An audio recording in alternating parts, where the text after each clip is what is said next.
Olá a todos, o Francis novamente, lá da Vila do Sol, e agora vamos tentar esmiuçar de fato o que foi a ditadura militar.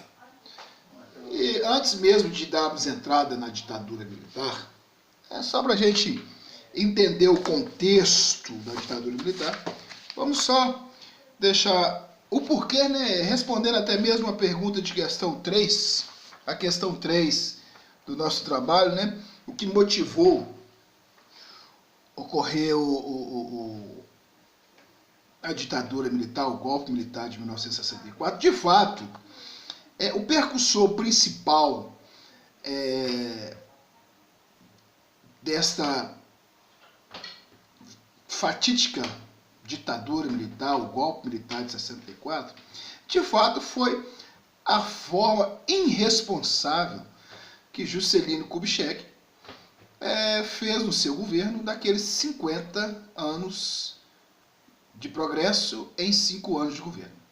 Por quê? Porque Juscelino quebrou. Ele esmiuçou a economia brasileira. Isso aí é fato. E com essa forma que Juscelino adotou em seu governo, ele deixou as nossas economias bem destraçadas.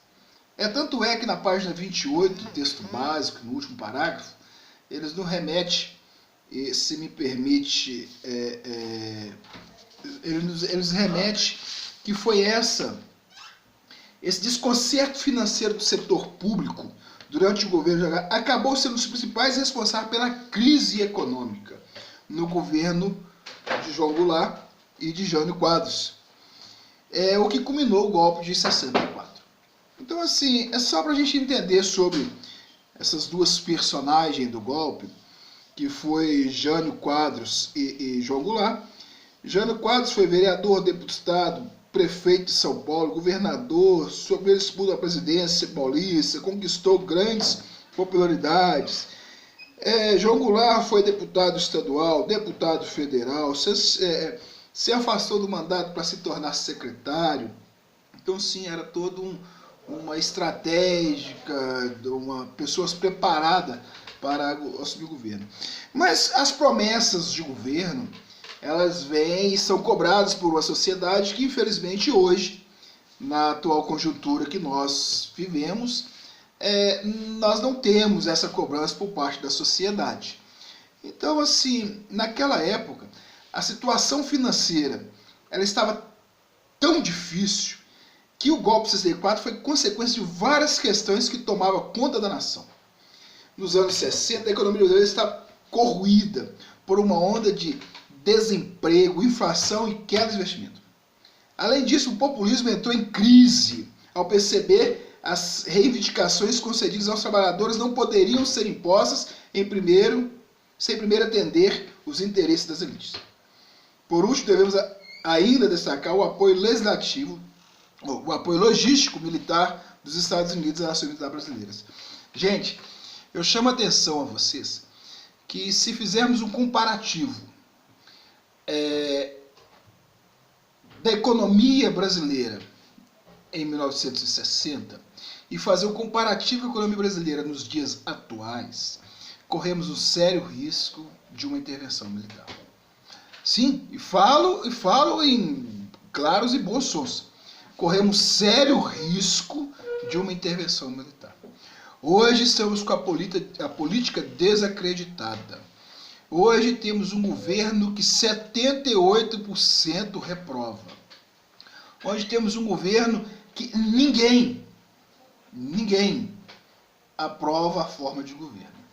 É tão escandaloso esse governo que vivemos hoje, como vivemos em 64, que se não tivermos um ponto-chave para as eleições de outubro, votar correto, saber colocar o nosso posicionamento, corremos um sério risco de termos uma intervenção militar.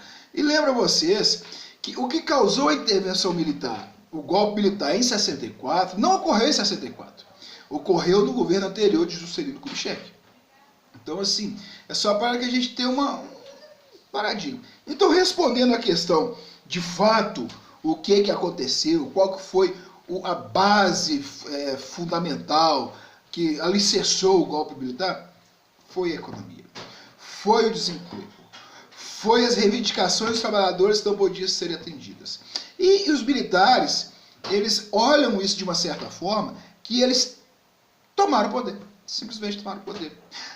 Aí eu estava lendo lá no fórum de discussão, onde um colega meu fala assim, e ainda temos alguns imbecis que defendem o golpe militar.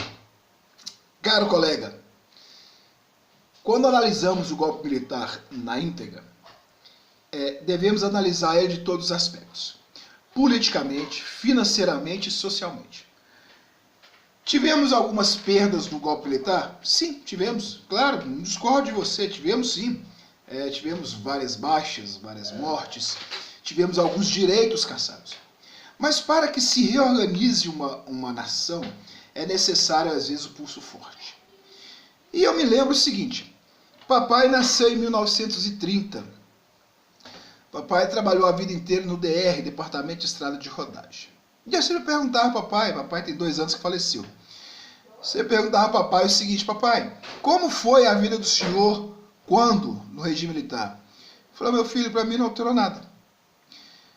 O regime militar, gente, ele só foi ruim para assaltante de banco e sequestrador. Vocês estão me entendendo onde eu quero chegar, né? Quem assaltou e sequestrou, o regime militar foi ruim. Para o cidadão comum, não teve nada. E hoje, nós estamos passando por uma intervenção militar no estado do Rio de Janeiro. Vamos imaginar, daqui 40 anos, vai ter um certo grupo de pessoas que vai brigar e falar da intervenção no Rio de Janeiro. Beleza? Beleza. Vamos falar da intervenção no Rio de Janeiro. O cidadão carioca, o trabalhador, ele está agradecendo Deus todo dia pela intervenção militar no Rio de Janeiro. Quem está reclamando são os bandidos, são os traficantes, sequestradores, ladrões. Esses sim reclamam da intervenção militar. Em 1964 tivemos um grupo muito grande que sofreu sim, sofreu tortura, foram presos. E o mais interessante, esse povo todo esteve no governo passado. Não estou aqui defendendo bandeira de partido. Eu simplesmente defendo a tese que às vezes, para fazer um omelete, tem de quebrar alguns ovos. Se for necessário para consertar esse país nosso, devemos sim ter um pulso forte onde que se resolva a situação. Mas deixando a paixão política de lado e voltando para dentro do nosso contexto, eu peço a vocês que observem para responder essa questão número 3, a página 28, terceiro parágrafo, que diz sistematicamente que o desconcerto financeiro do setor público durante o governo JK acabou sendo um dos principais e irresponsáveis motivos pela crise econômica que o país entrou. Durante o governo de Jânio Quadros e João Goulart, que culminou o golpe militar. Então, gente, a ditadura militar, de fato, eu não vejo ela com maus olhos. Eu vejo a ditadura militar como uma necessidade que tivemos de atravessar. Então, assim, eu aguardo agora... Ô Joel, é você. Aguardo o seu vídeo, tá? Para que a gente possa fazer mais e mais e mais. E, fora o Joel, manda, gente. Vamos lá. Vamos lá para os vídeos, vamos brincar lá. Ah, e a propósito, eu vou postar esses vídeos no meu canal, tá bom? Eu vou deixar o nome do meu e-mail aí, do canal lá do YouTube, lá que eu tenho que pedir minha filha para me explicar como é que funciona isso, para vocês verem lá esses vídeos no canal. E vamos lá, vamos brincar, vamos gravar vídeo, vamos discutir a matéria, porque assim eu aprendo e espero que se eu conseguir ajudar 2%, um colega do outro lado da telinha, eu já vou ficar feliz. Aquele abraço, boa noite. Aqui é Francis, de Belo Horizonte, Vila do Sol. Abraço.